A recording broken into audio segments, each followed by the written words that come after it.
Բարև ձեզ, հարգելի ժողովուրդ, հարգելի գոլեգաներ, պացիենտներ և պացիենտների հարազատներ։ Այսօր ես կներկայացնեմ բժշկական մի кейս և վերլուծությունը այն մասին, թե ինչպես ենք աշխատում բժշկական դեպքերում, որովհետև շատ-շատերին քաջ ծանոթ է իմ քաղաքական վերլուծությունները, բայց դրանց տրամաբանությունը, էությունը ինչից է բխում, քչերը գիտեն, և հիմա ես կներկայացնեմ մի դեպք, նկարներով ցույց կտամ, կփորձեմ նկարները բացատրել, և այսպես հասակավոր պացիենտ, մոտ 70 կամ անց տարեկան, որը դիմել է որովայնի ցավերով 2-3 օր տևող, մոտ 2 օր որովայնի ցավեր, թեթև փսխում ա եղել, մի աննշան լուծ ա եղել, բայց հիմնականում այդ 2-3 օրվա մեջ աղիները չի գործում, որովայնը փքված և ցավեր։ Պացիենտը դիմում է, ընդունում ենք, նայում ենք, որովայնը մեծ, փքված, թեև ինքը, այսպես ժողովրդական լեզվով ասած, ցմփոր պացիենտ է, նախկինում վիրահատություն տարած, այդ վիրահատության մասին կխոսենք հեսա, որովայնի վրա վիրահատություն տարած, և միանգամից իհարկե գնում ենք սոնոգրաֆիայի։ Սոնոգրաֆիայով ինչ ենք տենում, հենց դաչիկը դնում ենք, ինչ ենք տենում։ Ես հիմա նկարները ցույց կտամ, ձեզ կթվա թե սա ինչ-որ կոֆեի բաժակ է, բայց երբ որ բացատրեմ, կհասկանաք, որ կոֆեի բաժակ չի։ Ուրեմն սովորաբար սոնոգրաֆիկ պատկերի վրա թե փորձառու մասնագետները, թե անփորձ ոչ սոնոգրաֆիստները կամ հասարակ մարդիկ, հասարակ ջոգիրյանի նրանք հատուկ են։ Մի խոսքով, տեսնում են նույն բանը, ուղղակի չգիտեն ինչի վրա ուշադրությունը սևեռեն։ Ահա տեսնում ենք այսպիսի կլոր սև, այսպիսի կլոր սև։ Տեսնում ենք, այս կլոր սևը։ Այն մնացածը, որ դուք չեք հասկանում ինչ է, հաշ պատկերացրեք, բժիշկն էլ չի հասկանում ինչ է։ Այս երկու կլոր սևն ենք տենում։ Այս երկու կլոր սևը, որպեսզի հասկանանք ինչ է, տենում ենք, որ իրանից հետո շողում է, չէ՞, ակուստիկ ուժեղացում ենք ասում, այսինքն լույսը ուժեղանում է։ Սև սպիտակ էկրանին ենք նայում, գունավոր մեր դեպքում տեսանելի է միայն արյան հոսքը, գունավոր, եթե արյան հոսքի հարց լինի մի օր ցույց կտամ, բայց հիմա մենք նայում ենք այս սև երկու կլորին, որի հետևից լույսի շողը ուժեղանում է, ակուստիկ ուժեղացում ենք ասում։ Հետևաբար սա հեղուկ պարունակող երկու հատ խոռոչ է։ Բայց երբ որ նայում ենք հաջորդ նկարին, այդ նույն սևը, այսինքն սենց թե ենք դրել, դաչիկը սենց թեքում ենք, տեսնում ենք, որ այսենց երկար այդ նույն բանն է։ Սա աղիք է։ Աղիքի մեջ այս սևը հեղուկ է, սև սպիտակ էկրանին, և կանգային հեղուկ է, աղիքային պարունակություն։ Մենք տեսնում ենք բարակ աղիք, որի մեջ հեղուկը կուտակվել է, սովորաբար բարակ աղիքը, սենց բարակ բան է լինում, նրա մեջ առանձնակի սովորաբար, հեղուկ կուտակում չի լինում, իսկ եթե լինում է շատ քիչ չափով։ Եվ ըստ չափում ենք տեսնում ենք 3.7, գրեթե 4 սանտիմետր լայնք ունի։ 4 սանտիմետր, սա նշանակում է կարճ, կոնկրետ աղիքային անանցանելիություն։ Իհարկե պետք է մի երկու բանի հետ զանազանենք, բայց այսպես եթե կրճատենք պատմությունը, աղիքային անանցանելիություն, այդ նույն բանը։ Երշիկը ոնց է, կտրում ես, կլոր է երևում։ Եթե երշիկը այսպես ուղիղ երկար կտրեմ, կստացվի այսպիսի պատկեր։ Աղիքային անանցանելիություն, լավ, գրեթե համոզված ենք, որ աղիքային անանցանելիությունն է, բայց հասակավոր մարդու մոտ աղիքային անանցանելիությունը դա շատ լուրջ նշան է, առաջինը մտածում ես, որ կարա ուռուցքով աղիքը փակված լինի։ Առաջի խնդիրը դա է։ Երկրորդ, սոնոգրաֆիան սովորաբար աղիները նայելու համար չի։ Իհարկե այս դեպքում պարզ երևում է, սա բարդ գործ չի դիագնոզել աղիքային անանցանելիությունը։ Բայց գտնել սա ուռուցքով է, ինչով է, պետք է շարունակես որոնել և պիտի հասկանաս, սա բարակ աղիքային անանցանելիություն է, թե հաստ աղիքային։ Այսինքն, օրգանիզմը ոնց է, 8 մետր աղիք է, վերևի մի մետրը կերակրափողն է, հետո ստամոքսը, հետո լավ 12 մատնի աղիք, հետի վերևի մի մետրը։ Վերջին մետր ու կեսը էդի հաստաղին։ Արանքում ինչ մնացնի 5 մետր 4.5 մետր էդի բարակ աղենա։ Հիմա պետք է հասկանաս, որ մասում անանցանելիությունը, որ համ վիրաբույժին օգնես, որ հետո իմանա այդ աղքային անանցանելիությունը ինչով է բացում, ոնց է բացում, վիրահատում է, չի վիրահատում։ Աղքային անանցանելիությունը լինում, որը մեխանիկական չի, այսինքն մեխանիկական արգելքով չի։ Աղքային անանցանելիություն կա, որը ուղղակի պարալիզվում է ինչ-ինչ պատճառով աղիք, հետի ուրիշ խոսակցությունը առանձին մի օր կքննարկենք։ Եվ վերջին հաշվով ծանր բորբոքումներ կան, որոնք կարող աղիքային անանցանելիության տպավորություն թողեն, բայց ստեղ աղիքային անանցանելիությունը, համ հիվանդի պատմությունը, համ պատկերը, հիմա շարունակում ենք վերլուծել։ Տեսնենք ելի ինչ ենք տեսնում։ Սև սպիտակ էկրանին տեսանք, այսի կանգնած աղիքը։ Այստեղ էլի այդ կանգնած աղիքը եւ մի հատ առանձին աղեգալար։ Էս էլ ուրիշ աղեգալար է։ Այսինքն սենց աղեգալարները անանցանելիության վիճակում են։ Ստեղ ինչ ենք տենում։ Ստեղ տենում ենք, ստեղ ինչի համար եմ ես նկարն արել, այս երկու գիծը ռևերբերացիա է, ակուստիկ էֆեկտ է, արտեֆակտ է, իրականում սենց չի, ձայնային ալիքի ֆիզիկական երևույթներ են։ Այս գիծը, սա գազով լցված աղիք է։ Գազը ամբողջությամբ փակում է տեսադաշտը, սովորաբար գազը չի թողում, որպեսզի նայենք։ Այս նկարը ինչի համար եմ արել։ Շատ չէ, բայց երբեմն լավ կամ հաճախ չգիտեմ։ Մեր գոլեգաները գրում են աղիներում գազեր, աղիներում գազեր։ Աղիներում պիտի լինեն գազեր։ Նորմալ մարդու աղիներում լինում են գազեր։ Դա բնական է։ Բնական երևույթ է եւ սոնոգրաֆիկ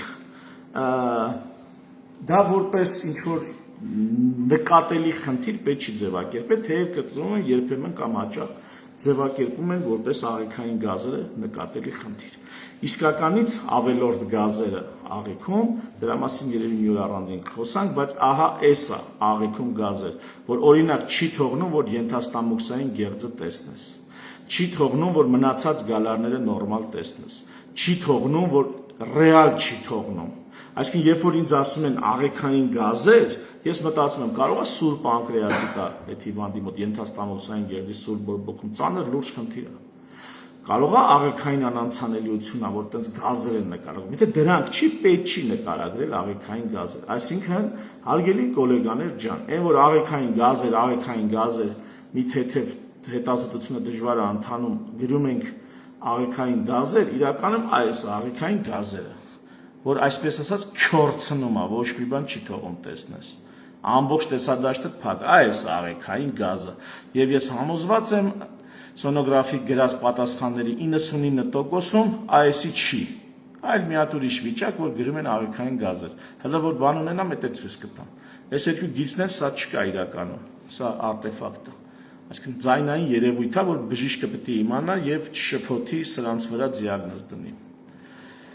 Եվ այսպես, հաջորդ նկարը այդ նույն պացիենտի մոտ, այս էլ իր ստամոքսն է։ Այս ինչ ենք տենում, այս ամբողջը, եթե ուզում եք չափերը մասշտաբի իմանանք, այս երկու կետի միջև 1 սանտիմետր է։ Այսինքն այս մեծ կետից միջև այս կետը, մեծ կետը 5 սանտիմետր է։ Այստեղից այստեղ 10 սանտիմետր է։ Այստեղ նույնը, այստեղ, տեսեք, 0-ից 5, 10 սանտիմետր։ Այսինքն 12-15 սանտիմետրի չափով ստամոքսը ամբողջությամբ հեղուկով լցված։ Ինչու՞, որտեղ ստամոքսից ներքև կանգ է, անանցանելիությունը, հեղուկը այդպես կուտակվելով, բարձրացել է, ստամոքսում կանգային վիճակ է առաջացել, եւ այս զանգվածն է, որ ստիպում է մարդուն փսխելու արդյունքում էսի է կուտակվում։ Մի խոսքով, էս էլ ստամոքսում վիճակը, էլի սև, մի քիչ որ նայեք, աչքերդ կսովորի, ժողովուրդ ջան, պատկերացրեք, էսի ստամոքսի պատ է երևում, այս սպիտակ գիծը ստամոքսի պատ է։ Այն մնացածը, որ ինչ որ անորոշություն է, մեր համար էլ անորոշություն։ Մենք էլ այդտեղ բան չենք տենում, ոնց որ դուք չեք տենում, այնպես էլ մենք չենք տենում։ Այս սպիտակ կետը ստամոքսային պարունակությունն է, ինչ որ sense նստվածքային ստամոքսային պարունակություն, այստեղ որ մի քիչ սեռի է։ Էսի մաքուր հեղուկ է արդեն։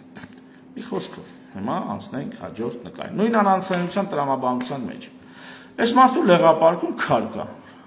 Մոտավորապես 3.7-3.8 սանտիմետր, լավ կլորացնենք 4 սանտիմետր։ Այս մարդու լեղապարկում քար կա։ Այս քարը մեր պատմության հետ ոչ մի կապ չունի։ Այս օվալաձև տեսնում եք, օվալաձև քար է։ Եթե փափուկ հեղուկ պարունակությամբ խոռոչներից կամ ստրուկտուրաներից մենք ունենում ենք ակուստիկ ուժեղացում, ապա քարից ունենում ենք հակառակը, ստվեր։ Այս ստվերն էլ տեսնում ենք, ստվերը ցույց է տալի, որ էսի քար է։ Իսկ այս սպիտակ պատերը լեղապարկի պատերն են։ Էսի ծորանային լյարդն է այստեղ եւ ծորան։ Այս մնացածը Նույնիսկ կարա աղիք լինի, կարա ոչի բան լինի, հաշվեք այդ մենք չենք ջոգում։ Այսինքն մասնագետն ու չէ մասնագետը դա էլուց նույն բանն են տենում։ Պրոստը մասնագետը գիտի, որ այսքան տեղ պետք է ուշադրությունը սևեռի, չէ մասնագետը այս ամբողջին է նայում եւ ինչ անում եւ շփոթվում է, թվում է թե կոֆեի բաժակ է։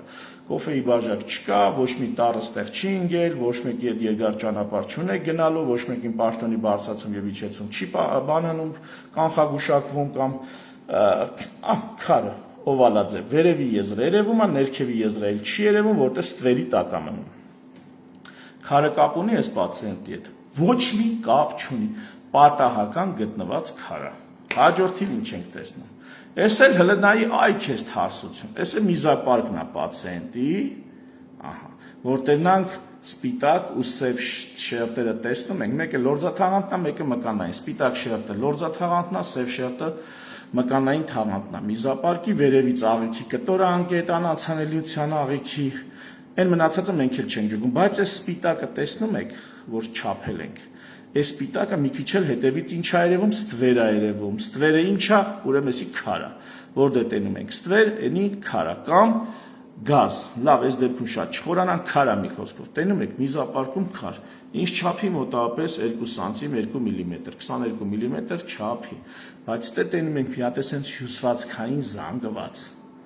էսի տեսանք, էս է լրացուցիչ պրոբլեմ, հյուսվածքային զանգված, հեսա հետ բացատրենք, ահա, էս ինչ է, հա, առաջ անցանք, հա, հլը տեսնեմ ստեղ որտեղ ունեմ, չեմ նկարել, հա, լավ, այդ հյուսվածքային զանգվածը, այս շարքի մեջ չկա, այս նկարների շարքի մեջ, այս հյուսվածքային զանգվածը, դա շագանակագեղձի ստեղ ադենոմա կա, ուռուցք կա, բարվորակ, գոնե վերջի տվյալներով բարվորակ, որը ահռելի մեծ ներմիզապարկային բաղադրիչ ունի, ստեղ այդ հյուսվածքի ներմիզապարկային բաղադրիչն է, անգեղ տեսադաշտ, իհարկե, բանա, մի խոսքով հատույթը նկարի այնպես արված, որ ստեղ շագանակագեղձի բարվորակ գոյացությունն է, այսինքն այդքանը քիչ է, սա էլ վրադիր։ Ստեղ ինչ ենք ունենում, արդեն, հա, սա արդեն այդ պացիենտի մոտ ունենք նաև աճուկային ճողվածք։ Աչից ունենք աճուկային ճողվածք։ Աճուկային ճողվածքը, որ բացում ենք եւ սկսում ենք ուսումնասիրել, տեսնում ենք, որ աղիքն ու աճուկային ճողվածքը փոշտը ամբողջությամբ լցված է պարունակությամբ։ Այդ աճուկային ճողվածքը փոշտը աճուկից ներքև, երբ որ ուսումնասիրում ենք, տեսնում ենք, ահա այս պատկերը, ահա, սա էլ աղեգալար, սա աղեգալար է, էլի որպեսզի մասշտաբը հասկանանք մի սանտիմետր, եւ մեջը արդեն աղիքային պարունակություն, մաքուր հեղուկ չի, այլ հեղուկ սննդային կամ բանը աղիքային պարունակություն։ Էսի որ մի քիչ ավելի մանրամասն ենք նայում, տեսնում ենք հետևյալը, նայեք, այս հենց ուրեմն աղիքը գալիս է, գալարվում է, հետ է գնում։ Ստեղ գտնվում է աճուկային կանալը, էսի փոշտն է, փոշտը գիտեք, չէ՞ որն է։ Այնտեղ որտեղ ամորձին է, փոշտն է։ Հիմա, ինչ է մեր հիվանդի դեպքում աղիքային անանցանելիության պատճառը, աճուկային օղակված ճողվածք։ Այս աղիքային պարունակությունը փորից դուրս է եկել, մկանների եւ մաշկի տակով մտել է փոշտ, այսինքն այնտեղ որտեղ ձուն պետք է լինի, ամորձին պետք է լինի։ Գնաց է մտել է այնտեղ ու այսպես ծալվել է, պատկերացրեք, ուստե սենց օղակով սեղմված է։ Այս սենց օղակով սեղմված է։ Պատկերացրեք, եթե մի հատ երկար շլանգ այսպես ծալեմ ու սենց սխմեմ, ինչ կլինի։ Ամբողջ այդ շլանգի անցանելիությունը կխաթարվի։ Եվ ստեղ տրամագծերն եմ նշեմ մոտավորապես 3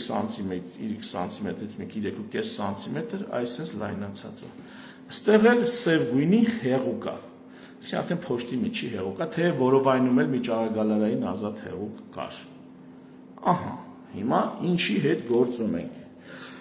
Գործ ունենք մի վիճակի հետ, որ աճուկային ճողվածքը օղակվել է, օղակման պատճառով առաջացել է աղիքային անանցանելիություն։ Բայց ինչն է խնդրեմը։ Ինչքան այս process-ը երկարի, այնքան այս օղակված հատվածից դուրս մնացած աղեգալարները կարան գանգրենայի ենթարկվեն։ Կարան գանգրենան գիտեք որն է, փտախտ։ Սկզբում թթվածնի մատակարարումը խանգարվում է, թթվածնը քաղց է լինում, հետո առաջանում է մեռուկացում, հետո գանգրենա։ Այսինքն ինչ պետք է արվի, պետք է արագ սա վիրահատվի։ Առաջին, բացվի այս օղակումը, այս աղեգալարը գնահատվի կենդանի է, թե մեռած, իսկ դա ոնց են գնահատում, ես ուսանողական տարիներից եմ հիշում, նոր սրա հետ չեմ առաջ, որտեղ վիրաբույժ չեմ։ Աղեգալարը երբ որ ազատագրում են, նայում են փայլը տեղն է, արդյոք, եթե փայլը տեղն է, ուրեմն լավ նշան է։ Էլ ինչ են նայում։ Սենց կտացնում են աղեքին, տեսնում են կծկողականություն ապահովում է, թե չի ապահովում։ Եթե ապահովում է, այսինքն այս են դեպքերը, որ սկզբում հնարավոր չի զանազան։ Եթե կծկողականությունը ապահովում է, փայլը վերականգնվում է, նշանակում է այդ աղիքը ողջ է մնացել։ Եթե ոչ, ապա քննարկում է աղիքի այդքան հատվածը հեռացնելու հարցը, որտեղ սա որ գցեն փորի մեջ, ու ինքը արդեն մեռուկացած լինի, վիրահատությունից հետո process-ը շարունակվելու է։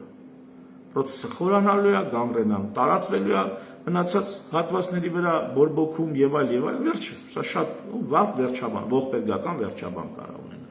Բայց դա արդեն վիրաբույժների խնդիրն է, իրանց կարևոր եւ անուրանալի մասնագիտության, այսպես ասած, մենաշնորհն է այս հարցերը գնահատել եւ լուծել։ Եվ մենք ինչ արեցինք։ Ստե դիագնոզը իմ համար ինչի էր մի քիչ խրթին, որովհետև ինքը նաև ունեցել էր ժամանակի պորտային ճողված, օղակված։ Եվ այդ վիճակից վիրահատվել էր։ Հիմա այդ հետ վիրահատական տարածությունում էլի աղիները անհանգիստ էին։ Ինձ համար ռեալ պետք է ես գնահատեի, արդյոք սա է խնդրեմը, թե սա հետևանք է, որովհետև այս նույն պատկերը ես կարող եմ ունենալ, եթե մի ուրիշ տեղ այդ անանցանելիության պատճառ կա, մի ուրիշ տեղ։ Եվ այստեղ էլ ինչպես որովայնի ներսում, այնպես էլ ճողվածքապարկի մեջ, այսինքն փոշտում կանգային երևույթ կա։ Պետք է զանազանել սա հիմնական պատճառն է այդ անանցանելիության, թե սա էլ մնացած աղեքի հատվածների հետ լայնացած, սա էլ հետևանք է։ Մանեկա պատճառ, մանեկա չգտա։ Ինչ արեցի, այս հատվածից այս փորի միջից սոնոգրաֆիայով մանեկա եկա մտած տեղ, սոնոգրաֆիայով նայեցի, որ ստեղից դուրս է գալի ու էլ անանցանելիության պատկեր չկա։ Սոնոգրաֆիկ ինքս ինձ համար ապացուցեցի, որ մտնելուց այդ լայնացումը կա, աղիքի են նկարները, որ ցույց տվեցի, արդեն դուրս գալուց հետո մաքուր է։ Այդտեղից ենթադրեցի կամ եզրահանգեցի, որ սա բուն պատճառն է, եւ այդպես է ձևակերպել են դիագնոզը, որպես սա է պատճառը այս ամբողջ խնդրի։ Ձեռքի հետ մի երկու բաներ ցույց տամ, մի երկու նկարել ցույց տամ, սա ինչի մասին է։ Սա ստամոքսն է, էլի ստամոքսը լցված հեղուկով, կանգային, եւ այստեղ աղեգալարի մի հատված, էլի կանգային, այստեղ երևի սա է ուզում ցույց տալ։ Այսա նորմալ աղիքի նորմալ գազերն են, հաուստրա ենք ասում, հաստ աղիքում գազեր։ Սրանով, օրինակ ես նկարով տեսնում էի, որ հաստ աղիքը անանցանելիության մեջ չի։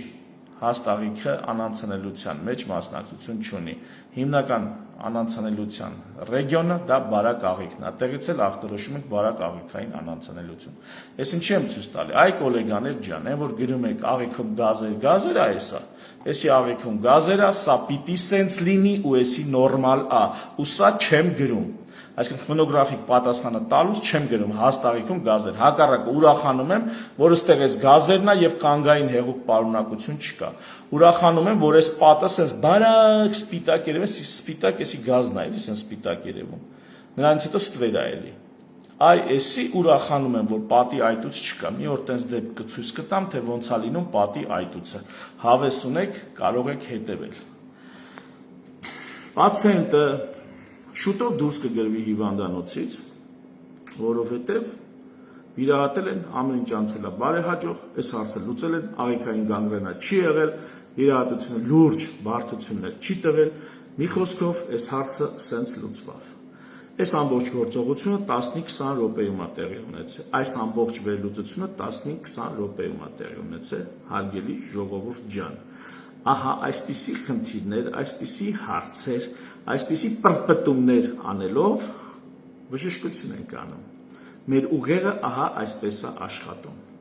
Մենք ամեն քայլափոխի պետք է զանազանենք այն, ինչ թվացյալ է եւ այն, ինչ իրական է։ Ամեն քայլափոխի պիտի գտնենք բուն պատճառը եւ թվացյալ պատճառը։ Եվ բուն պատճառը գտնելուց հետո պետք է այդ պատճառը դիագնոզ անենք, զանազանենք հնարավոր այլ պատճառների հետ։ Եվ ամենակարևորը միշտ այդ հարցը մնում է. իսկ ինչ, եթե ես սխալվում եմ։ Եվ նույնիսկ վստահ դեմքով եզրահանգումը գրելուց, պացիենտին ուղեգրելուց, մինչև վերջնականապես այդ մարդը չի լավանում, դուրս չի գրվում, չես հոգումդ հանգստանում, որ չէ, այնուամենայնիվ ես ամեն ինչ ճիշտ էի անում։ Ամբողջ այդ ընթացքում հարցը միշտ բժշկի գլխում մնում է, ի տարբերություն պոլիտիկների ու պետական գործիչների, ովքեր ցանկացած փորձանքից հետո ինչ կռուծիտ ասես կարան անեն։ Բժշկի գլխում այդ հարցը միշտ մնում է, իսկ ինչ, եթե ես սխալվում եմ։ Եվ բարեբախտաբար այս դեպքում չենք սխալվում։ Թերևս այսքանը, հարգելիներս, շնորհակալություն ուշադրության համար, առաջիկայում ձեզ կներկայացնեմ բժիշկ Հայկ Մանասյանին, սիստեմատիկ կերպով կներկայացնեմ։ Շնորհակալություն, հետևեք իմ ալիքին, ինչ ասեմ, իմ էջին։ Շնորհանդիպում, ցտեսություն։